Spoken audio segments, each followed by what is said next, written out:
One time on a case, we were out in the field working and we had a rather large donor with a very distended stomach. Probably about this far. And not thinking twice, we rolled him onto his stomach to do a skin recovery and take the skin off the back of the guy. The patient was filled with gas, and when we rolled him over, his feces sort of went everywhere. An erupting volcano, it was a huge pop. Feces flew into the air. There was poop flying everywhere. They landed on the gurney, they landed on my coworkers. And they both flipped out. They just kind of fell to the ground for some reason. I think they felt attacked, violated in some way. And they left the room, they left me stranded there, and I was holding him. With poop on my leg, I continued to shave and prep the donor and do the skin recovery by myself. And for me, at that point, it might sound silly, but that's when I really became an adult. The song that came on the radio was a song about being alone and having to do something all by yourself. And so as that was playing, I was just kind of like, yeah, you know, this is it, you know, this is the moment. That's when I felt I can do something that really makes a difference. On the plane ride home that evening, I felt like this was the day I really became a woman, you know. And I just felt like so, you know, complete.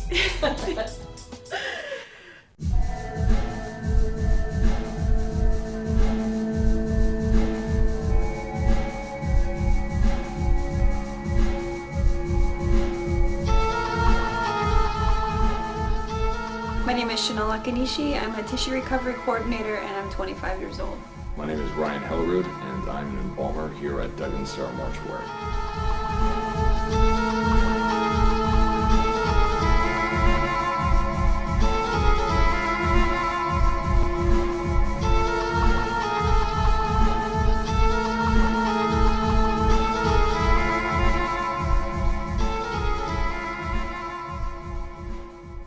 Originally, I think I chose to become an embalmer because of the effect that my grandmother's funeral had on me. Not only did embalming make her look like she was never sick, but it also kept her around long enough for me to fly back there and attend the funeral.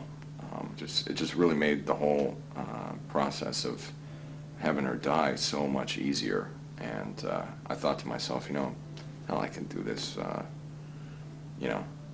I like horror movies and stuff like that. I see death on TV. It's not going to bother me, and I ended up being correct about that. We take off the sclera, which is the white part, and then the cornea, which just basically looks like a contact when it's removed. Skin, the long bones, the humerus, the radius and ulna, femur, tibia, and fibula. It's 2 bones from the foot. The hemipelvis, ribs for jaw reconstruction.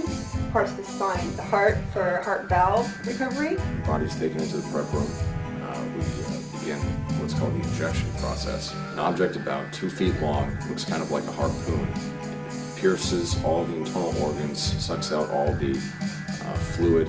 We use that same tool to inject a really strong formaldehyde solution, and that'll help preserve all the viscera. You close up all your incisions, and after the body is dressed, you do the hair and cosmetics and casketing, and lay it out in a chapel like this. We're in the ocular lab, and this is where we keep our cornea grafts. In here we have a total of, you know, one and a half eyes and eyeballs. Here's the buffalo jars, that's what they're called. This inner piece, we put the eye in here, and we'll stick it right back into the jar and transport it this way. This is a muscle hook, and it does just what the name implies. We use it to hook the muscles of the eye and use the muscles to stabilize the eye while we're taking out the cornea. Speculums. So you stick them between the 2 eyelids and open them up so the eye is fully visible. These are Castro Viejos that we use to cut all the way around the cornea. And we just take it out with these little tweezers. Pop it out of the eye, put it in solution. Right when I get the body, the second thing I do is the skin recovery. And we use this machine here, it's called a dermatome, and it takes the skin off of the top of the body. Basically, the skin is fed in through here, and it comes through the top here. And usually I drive it along the body, and someone else pulls it through. And it's sort of like this.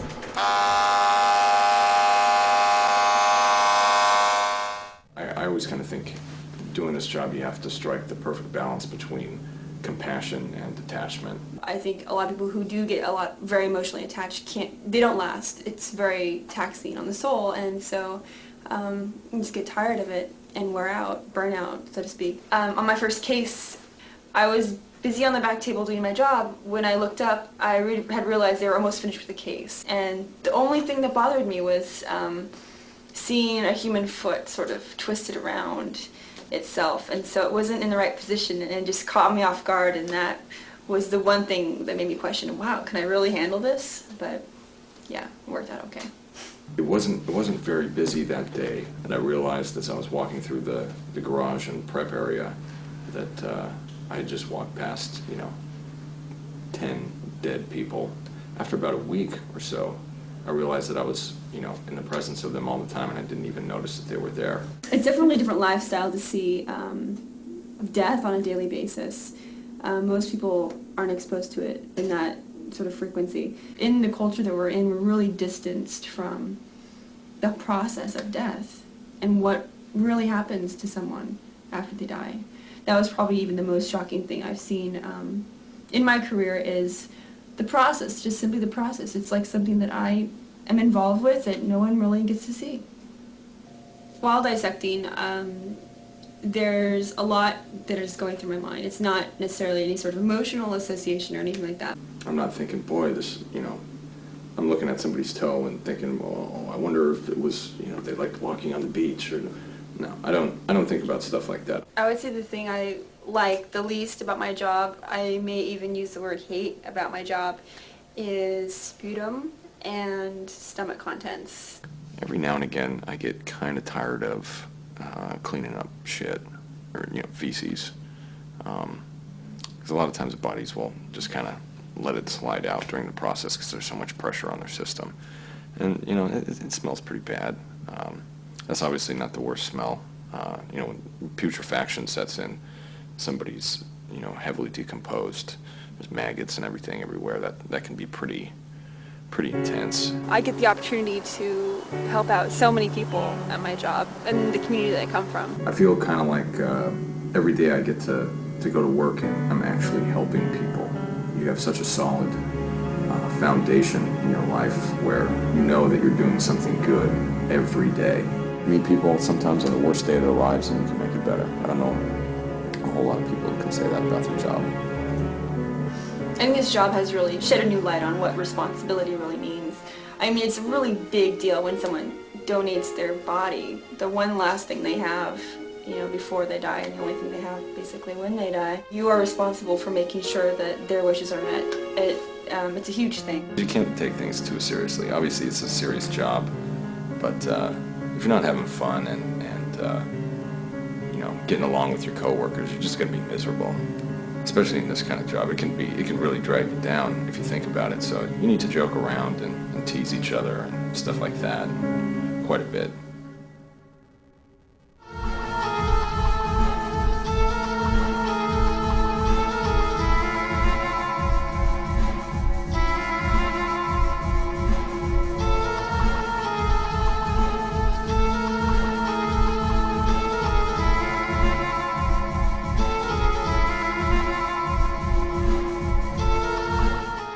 I definitely can't say that. We'd get a lawsuit like you wouldn't believe. Right.